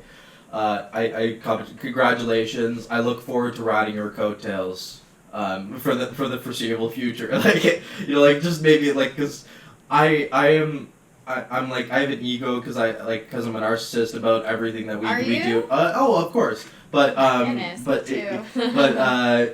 don't have that much pride or whatever in propping other people up. Like I have no problem giving props and like credit where credit is due. Like I try and like think of things so I don't, because I'm competitive, so it could go off the rails if I thought differently. Yeah. I try and think like, rising tide lifts all ships. If anyone else gets successful, that's good for all of us. Everybody, yeah. And it's hard when people aren't nice to you to try and maintain that same mentality. But like, I try not to let the grudge live in me, because I'm great at keeping grudges. So I try not to let them start, right? And nip them in the bud type of thing. But I try and like think positively. So like, anyone else being successful, that's just great news, and it just pushes me harder, because it's like I'm always competing with myself first. That hustle mentality. But then also I see other people, I'm like, I want to be here, right? Like they might be here, I want to also be here, and like for me, I just want to be higher than I thought I could be last week, right? Right. But your first question was, if I were to be gone today, what would I have left? Yeah. Positive legacy, I guess, would be the question. The only thing I could really think of is like, I think I helped out my sister quite a bit, being as like she's like one of my best friends, my younger sister, and she always says that she looks up to me, and like she's a better person. She told me she's a better person because of me. Wow. And like I think that's really it, and like I'm a better person because of her. So like I don't think I really left anything that's like noteworthy for the rest of the world, but I mean. Well, I think of that as well in terms of, I'm on paper a bit of a selfish person, but in the way that like, if you're not in my circle or what's happening to you, doesn't really touch me personally, I don't really care. Like I'm not. Well, that's also evolution as well. Like if all of these global issues, I don't really like feel compelled by them, because I view it as if everyone just took care of their circle, everything would be better off. So if we all just focus on like, I'm gonna try and make the people that are around me make their lives better, and that's the positive effect I'm gonna have. So like, and that's how people are gonna remember it too. Right? That's actually a great way of remembering it, because we all just did that. It would just if you have like your 5 friends and that friend has their 5 friends and we all take care of each other like our 5 friends, then everybody's being taken care of. That's great. I like that a lot. And that's why I in practice that's what I do, is because the friends I had in high school that I'm still close with, I make a point of like every time we're in the same proximity, we're doing something tonight. Let's like, and make a point of like I'm kind of like that question I asked earlier. Are you the leader group? Kind of lead question because that's what I am in my group. I'm kind of like I'm like, what do we feel like doing? And if someone says movie, I'm like, all right, we're seeing this movie at this time in this location. You're driving. We're getting there. We're getting food before here. I'm definitely that person, and I'm like that with dates too. Like when somebody asks me out on a date, I'm like, okay, well, here's what we're doing. That's awesome. That's awesome. Like I'm always you're like breaking that. down stereotypes left and right. Right. I mean, it's very hard for me to decide where to eat still. Right. But I'll research all the restaurants, the menus, I'll compare prices, dietary restrictions, and how far it is, and then I'll find like nice little Venn diagram of everyone's needs. I do a Venn diagram. I do write it down. I have notebooks, and it's just like I write down. That's Actually, awesome. I've been trying to pick a restaurant for my friend Becca. It's her birthday. I'm taking her out tonight. Awesome. We have our little dates. It's fun, and I do man dates with my buddies all the time. Like, man dates. Oh, man it's dates great. are the best dates. I have this picture on my Instagram that I'm gonna pull up because it's applicable. No cookies. Yeah, go for it. Where I had a man date with one of my best friends. We went to Montana's and we got the crowns and we shared a sangria. That's actually so fucking cute. And then we went and saw Spectre. When it came out, we saw the new what's it called? James Bond movie, and we had a great night, and it was just us two, and we had our boys session, and he's a really good buddy because he's got I've gotten a few really good bits out of like the relationship. One of his favorites of mine is probably one of my darkest jokes, and it's about him, and I'm not gonna burn it on here because take it out of context. It's not great. Yeah, that's the thing. It's got to be delivered the right way. What's your comedic style, anyways? Like for me, I'm influenced. I don't think I have one yet. Not yet. No. Well, for me, I've recently discovered. Because everything makes me giggle. Like You're so fucking funny. And then like that's what I found though. I think what I will end up being trending towards is kind of Chris D'Elia-esque. Oh yeah. Where in what I'm doing is like what I'm talking about is ridiculous, but it's only works because of the performance that goes along with it. Yes. And that because I don't really want to have any jokes that anyone else can do, because like that's like I really want to be original, and that I'm young enough that I'm like 22. And this is a grind of like, you know, it's going to be years until I get to whatever You're level 22. Whatever level I want to get to. I honestly have no clue, but you have the sense that you're sure of yourself, and that doesn't come easily. So I'm guessing you're like around 25 or above, because you have that sureness in yourself that like you can't get with youth. Well, when I was 22, I knew shit all. Right. So I guess I'm turning 26 in October 15th. Wow, I nailed it. Yeah, you did a great job. Also, I like gave you a hint. I was like, last time I did comedy, it was like when I was 19, and then I was like, you know, it goes the math goes into the subconscious that you know. That's another strength that I think is that I think my comedic style is like you know Dane Cook. Do you know Eddie Izzard? I think I've watched like maybe 2 videos of his. So Eddie Izzard, Dane Cook, Jim Jeffries. What do they all have in common? They tell long, drawn out stories. Right. And like little, you know, bits and pops in between, and I feel like that's kind of mine now. So have you hit that plateau that I've talked about this with other comedians? Is like you hit the plateau of how much better you can get with short sets. Mm-hmm. Like, because like there's only so much you can do in 7 minutes, right? 5 to 7 minutes. So if you're saying that's your style, like it's almost my style. I make it a little bit more condensed, I guess. I'm trying to work my way up to telling like one set. Yeah. Like 25 minutes is one story. It just has like a couple things in between. Like I do have like to tie everything together. Tangents, but come back to the same story. Yeah. What did you call that before? Like when I brought the grade 7 math. Callback?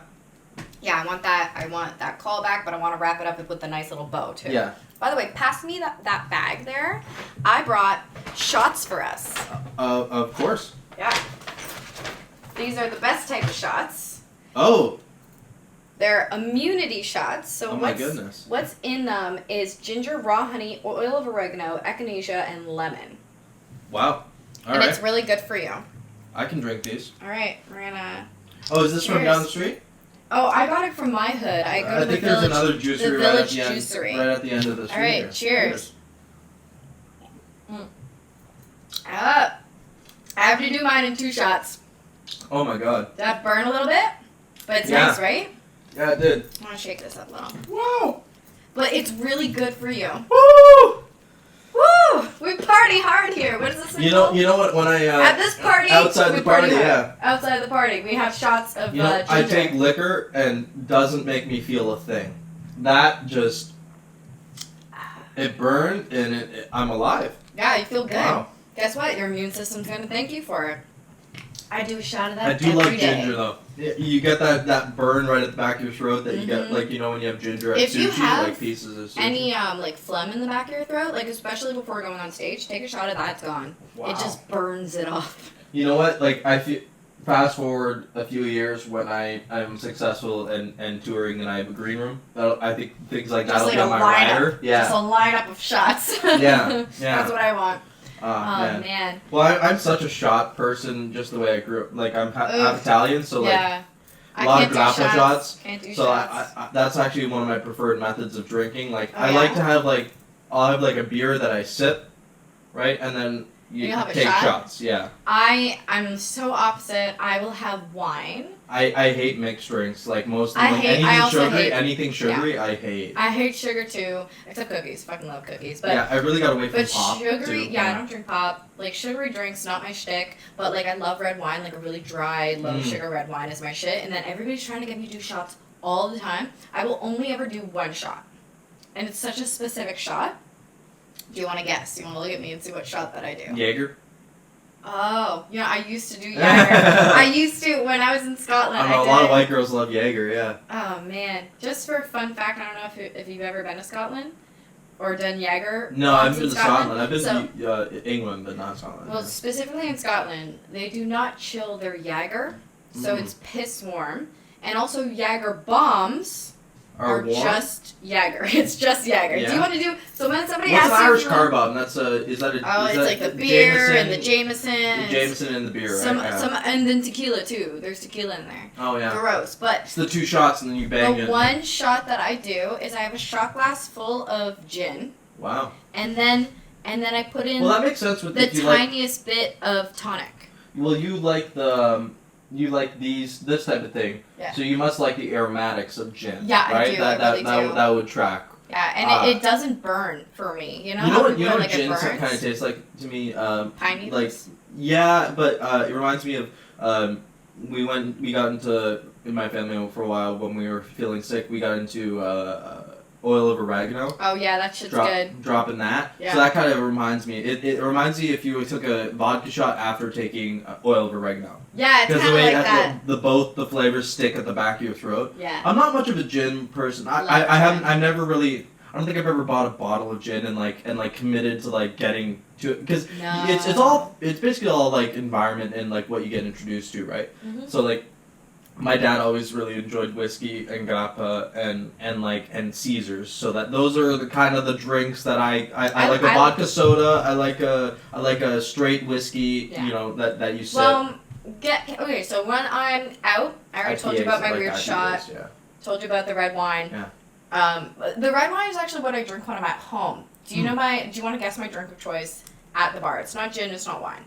I'd say vodka soda with a splash of crank. I am allergic to vodka. Really? Yeah, like definitely potato allergic. part? I don't know. It's Oh. anaphylactic though. Wow. Yeah, it's nuts. I can't even have pasta sauce with vodka in it. Oh, like you penne can't alla allow it. vodka, I'll Oh, go wow. right to the hospital. Wow. But You yeah. carry an EpiPen for that, or No. you just live on the edge? Alright. Yeah, I also have a medical alert bracelet that I do not wear. My sister has one too. Yeah, I'm it allergic doesn't to go- apples. Really? I'm allergic to apples. Wow. But do you That's know- why when you pulled this out, I was like, I hope I don't die. No, it's but you know what I figured out? I'm allergic to the pesticide on apples. And I'm not actually allergic to apples. When I did the allergy test, I'm like really allergic to birch pollen, Okay. and I think the protein in that through my Google research is in apples? apples and strawberries. I'm allergic to strawberries too. Okay, so stay away from those. Yeah. But my drink of choice whenever I go to a bar. I feel so alive right now. Shout out to whatever this is. It's Oh my immunity. God. Immunity shot. There's a little left in there. You left a little. Hold on. Oh wow. This, wow. Isn't that nice? I love eating lemons, though. Mm-hmm. You know, and most people don't like. Why does it taste like spicy? Is that the ginger? It's the oil of oregano and ginger. Oh, that's what the is that burn. Yeah. Oil of oregano has that almost Cajun spice feeling. A little bit. Yeah. What was I saying? Oh, my drink of choice. Yes.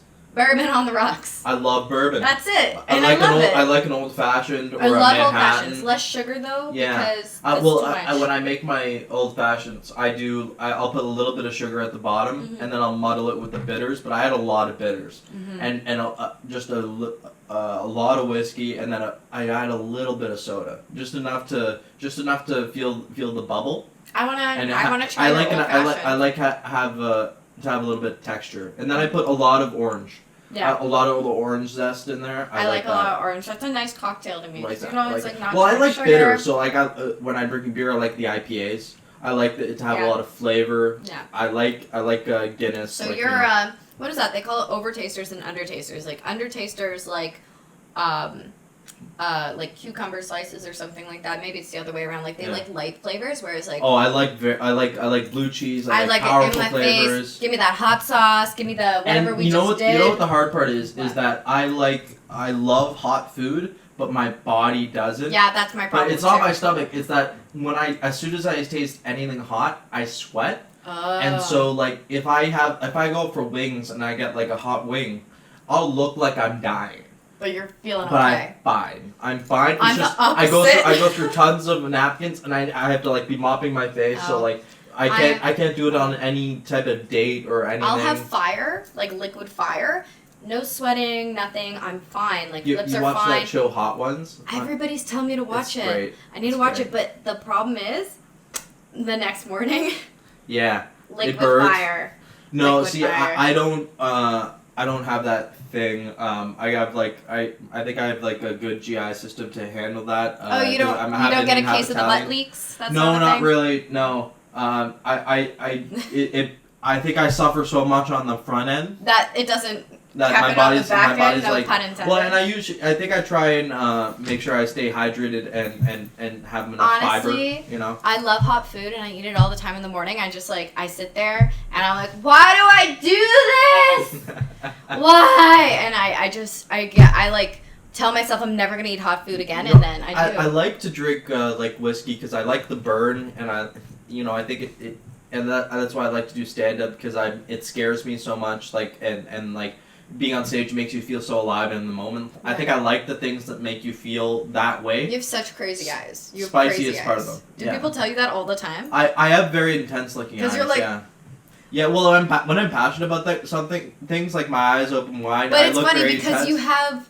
you have wide eyes, but then you have a very intense brow as well. Yes, so I have sunken in eyes. So it's like your Especially brow this is type down, of light, but your eyes are open. That's why I don't do well in clubs. Why? I look very scary in low light. Oh, this is true. Yeah. I find I look my best in dimly lit bathrooms. You can tell on my Instagram.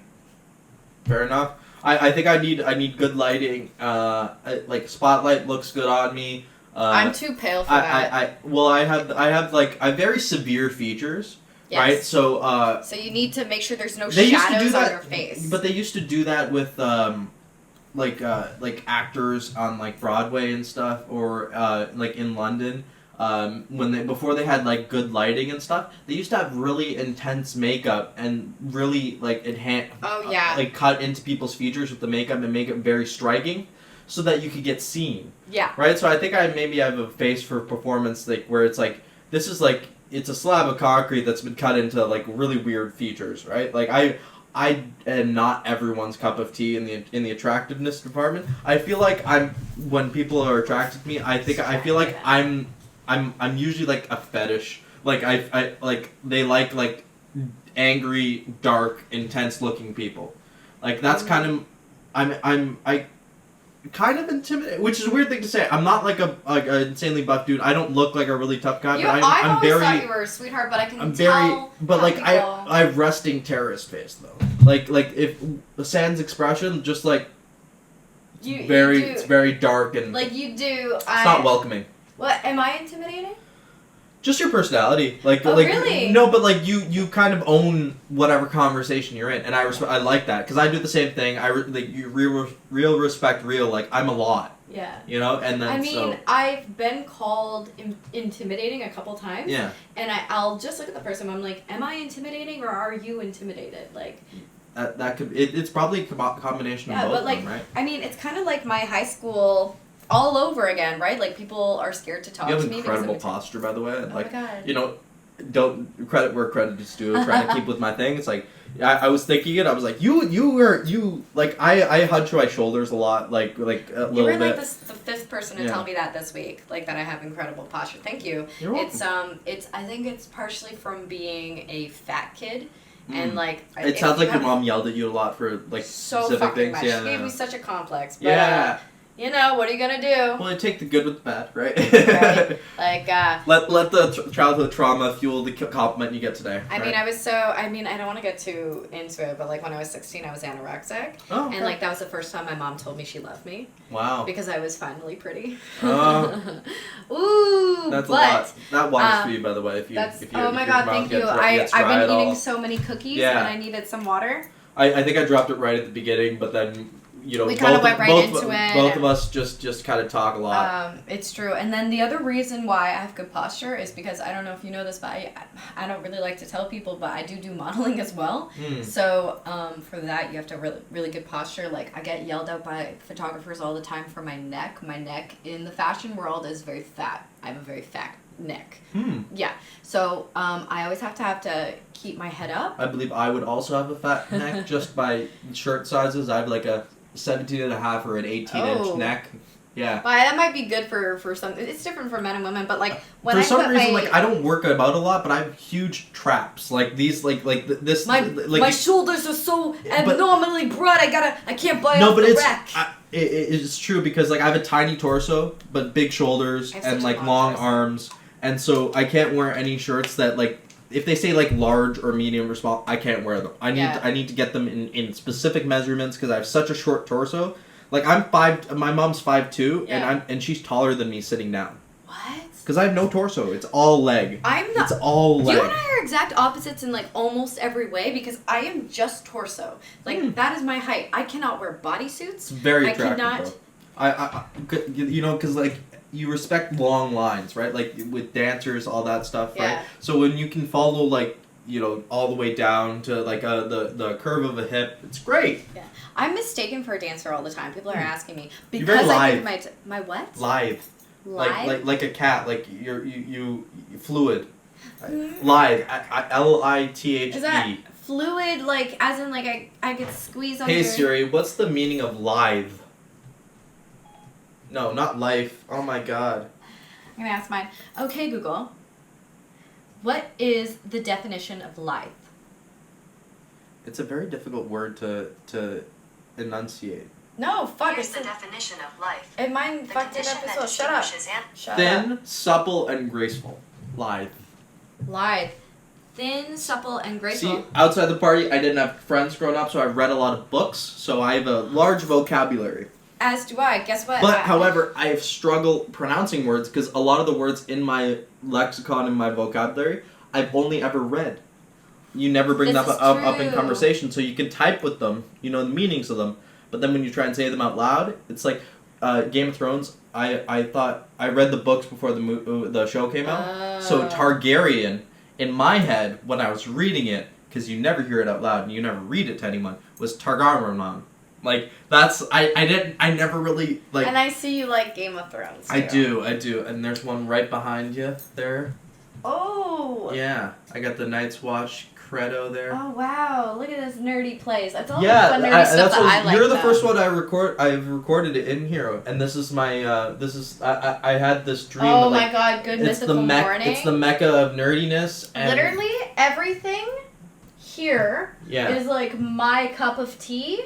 Except for probably Assassin's Creed. Just except for Assassin's Creed. Everything else I love. I got 2 Assassin's Creed posters. Yeah, I see. Like I love which shout house out are to you? Christopher for getting. I'm not gonna say his last name because I'm not sure if he wants me to say it, but he got me that Odyssey one as a gift, and I really like that. I tried one. getting into Assassin's Creed. Wasn't my thing. What house are you?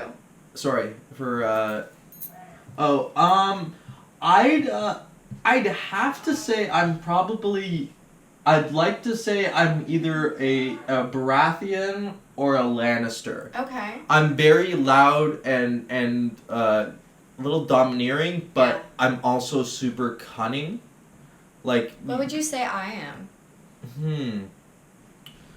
I feel like you play like a slow game. So like if we're talking like you'd if we played a board game with you, you'd be middle of the pack and then you'd kill it at the end. So I think I feel like you'd be like a Tyrell, maybe. A Tyrell. Or a Targaryen. I'd say. I think I'd for sure be a Targaryen. Yeah. Yeah. Because they're both like they play a long game and then they take a turn, right? Like, with the Tyrells, like they play the, not the Tyrells, sorry, the Martells. That's what I'm thinking. Martells. Which one are those again? The spear ones, the sand snakes. Oh. From Dorne. Oh my god, I forgot all about them. Yeah. I'd say them because they're very graceful, but they have teeth, right? Yeah, they do. You're right. Wow, I wouldn't have thought of that because obviously Targaryen is like the obvious one. Like I said, there's a lot of things going on up but here. But it's probably more that one. Right, like with the spears, because that's very much my personality. Well, like you said, with the dancer, like it's a little bit more of a graceful like fluid, type of fighting. Graceful, yeah. Like a little sneaky as well. Like when she poisoned the girl with the kiss. Bad Allie, the lithe lady. Bad Allie, that's me. But like you asked me a question like 20 questions ago. You answered it with your sister. I was just asking about like what you say you could leave the world like better than when you found it. Like any type of positive experience. And then I think we've been going almost an hour and a half, so let's get to the final my last question, because I feel like every time I ask a question, which is good podcasting, it just means we're having good conversation. That's all it means. Is that I'd like you to tell me about what jumps to mind when I ask you what your best day was in your life. And what I mean by that is like, when you watch a movie and you really enjoy it, and every time and you like to rewatch it, and every time you see it, you catch new details and you get to like catch new parts of the story and the symbolism and all of that. Yeah. What day in your life, if you could wake up tomorrow, would you like to relive? You can't change anything. You can't do anything differently. You can't change it. But you want to be able to experience it again. Oh man, is it okay if I have 3? Yeah, of course. They're very short. I mean, I can tell you mine really quickly. I've said it every time, and then give you time to think about yours.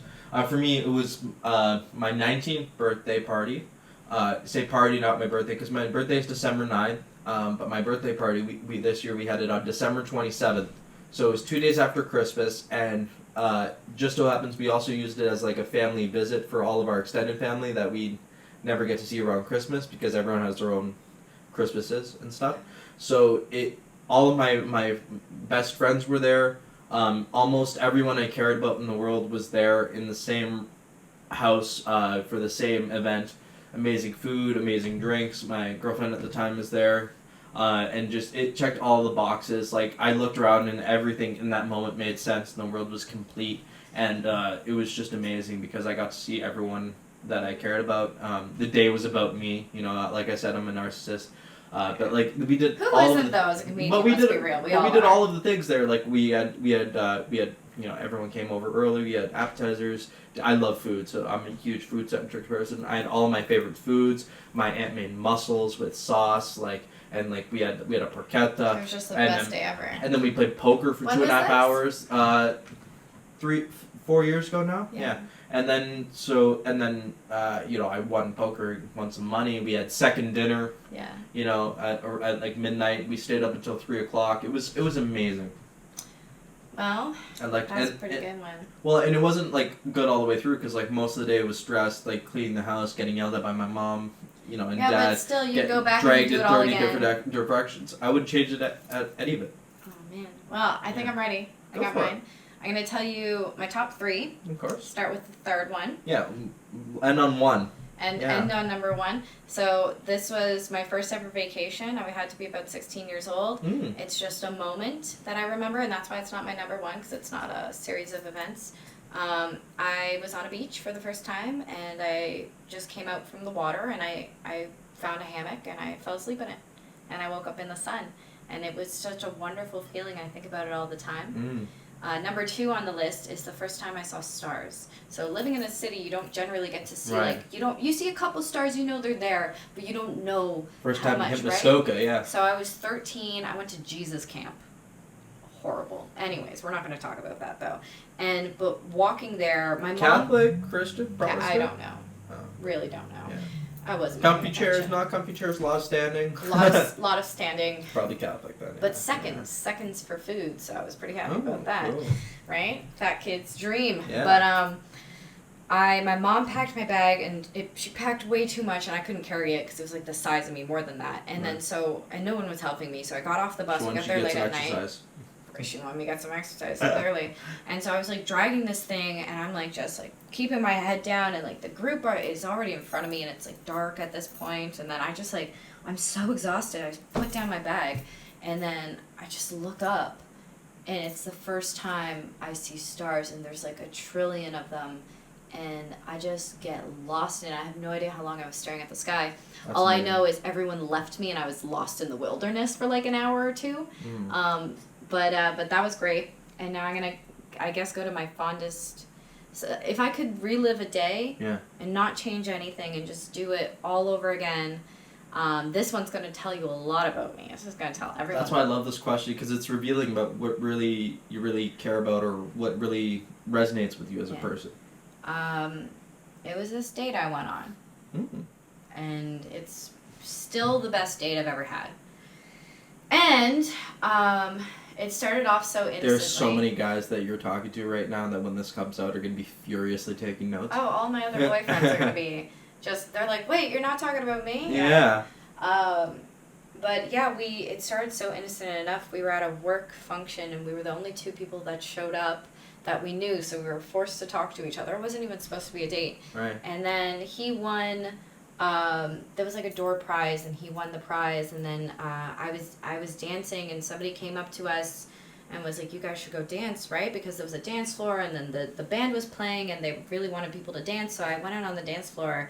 I didn't know he could dance, he didn't know I could dance, and we were just dancing, and nobody else was dancing, and then when the music stopped, everyone clapped, and I assumed it was for the band. But then people started coming up to us saying, like, how long have you guys been married? Like, the way you move together is incredible. And then I'm just... It's like a script. And then he looked, the way he looked at me when we sat down, like, I kind of caught the glimpse. Like, he had never looked at me like that before. And then he said, hey, do you want to get out of here and go to a bar? And I said, I know just the place. So we went to this bar, and we bought a whole pizza. And we shared it, and I don't like the crust, but he likes the crust, so he ate my crust, and then we had beer, and then we were having such a great time and just laughing the whole time. And then I looked at him, I'm like, do you have time to go to one more place? And he's like, yeah. So we go to my favorite bar in the city, which is the Amsterdam Bicycle Club.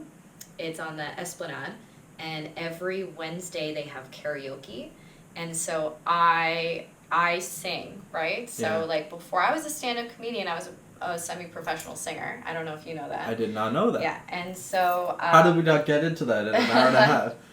But, because I was an old life. That was me. I'm not even that You're person going to be a great anymore. return guest. I could already tell. Return guest. Look at that. Yeah.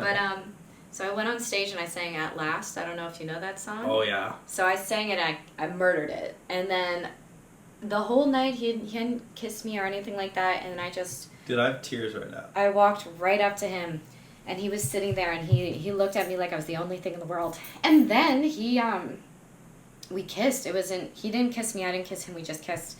And, so then we were leaving, the bar was closing, they were kicking us out, and we got in a cab, and I remember he was sitting here, I was sitting here, he put his hand just on my leg, and I just very connected. And then he was walking me to my door, and he was kissing me, and then I have a walk up, and he stopped halfway through the stairs, and he grabbed my face, and he looked at me, and he said, I'm taking you out tomorrow night. I'm not coming up tonight because you're a lady and you deserve to be treated like one. Wow. And then he left, and he was like the most handsome man I've ever seen in my life. He just walked down the stairs, and I can't have a good moment, like a nice, sincere moment like that. So I was wearing a skirt, so I flashed him. And then I went to bed so happy, and I saw it the next day. Like, that was probably, if I could go back. Oh my god, I'm so glad we're recording this right now. Yeah, I looked at Kara a few times. I don't know if you saw, but like my eyes were so wide, and that was a great story, and I teared up, and I'm gonna have to think about that later and go through my life and reconsider how I conduct myself. But I feel like you're right with the long storytelling, because I was compelled all the way through with that. And as you were telling it, because this is my comedian brain, as you were getting to the end, I was like, this would be a great like one-woman show story if there was a laugh at the end, right? Well, there was. And then there was. So like, but you hadn't got there yet. Like, and then the part about laugh. It's honestly I was like, true. that, like, I'm so glad this lives, because you need to do that again in front of people. Maybe I'll write it down. Yeah, that'd be great. But I don't think that's a bit. I think that's exactly the way you delivered it. That's why I say like one woman show, something like a Fringe type of thing where it's like longer stories, and it seems like you have, like you said, you had a previous life. You had struggles. You had an interesting life. I just hear a through line of great stories that could come together into something that, like you said, hustling, that you can monetize into something incredible. Because I'm in. So. Oh, thanks, Nick. Well, I'll be working on my Fringe show next year. You can catch me at any place that will have me. So. Sounds great. Well, why don't you tell them where to find you, what you're promoting and everything, and I'll make sure to add it to the intro as well, and the week I put this out, I'll record an intro that tells them where you're at that week. Wow. Right now, I have a lot of cool things on the horizon. You can find everything on my Instagram page currently. It is Bad Allie. That's BADALLIE _ because some other bitch has a Bad Allie apparently, but doesn't even use it. I'm right next to Bad Girl Riri. Is that one of your grudges? It is. I run a monthly heckler show at Ice Queen Restaurant on Roncesvalles, so that's 28 Roncesvalles Avenue. It starts every last Thursday of the month at 8 p.m. It is a free show. Best heckle of the night, I will buy you drinks, but be wary, we heckle back. Another brand new show, you're actually the first person I'm telling about. Oh. It's starting next week. It's at a brand new bar called Today Tonight. I love the name. Today Tonight. It's a live happenings bar. So every day of the week, there's something new happening, but on every Tuesday, I'm the only recurring show they have there. Every Tuesday will be my comedy show. So it starts at 8 p.m. I will have 5 comedians on each Tuesday. It's a great audience. The stage is outrageous, and the acoustics. And I'll say this for her: she's an amazing host. Like you establish relationship with the audience. Like, and that, you need a host with connection. Yeah. That's why it makes me blow my brains out when you see a comedian that's hosting go up and say like a really racy, divisive, room-splitting joke right off the top. I'm like, no. You're not doing your job. Like, you're supposed to be you're supposed to be the one they trust. Yeah, that's so that all if someone's eating shit, that they know like, oh, that guy's coming back. And it's gonna be funny, right? So right now I have those 2 shows to look out for, but I have many, many more. Again, I'm Allie Banks on Facebook. I do not use it, so if you message me there, I will not see it. However, if you find me on Instagram, Bad Allie, I check my DMs daily, and I also post my schedule daily as well. Amazing. Well, you know all my stuff because I'll say it in the intro and it'll be in the description. And I don't feel like saying it again. So I just want to say thank you to Allie for being a great guest. And like I said, she'll definitely be back because I love when you have a conversation and it doesn't feel like work. Yeah. And this was one of those. And thank you for having me. Thank you so much for coming. And I hope you enjoy the new studio that I'll be here for a bit because, this is my little cave. Ciao. Well, that was fun. That was great. Yeah. You liked my story? I did like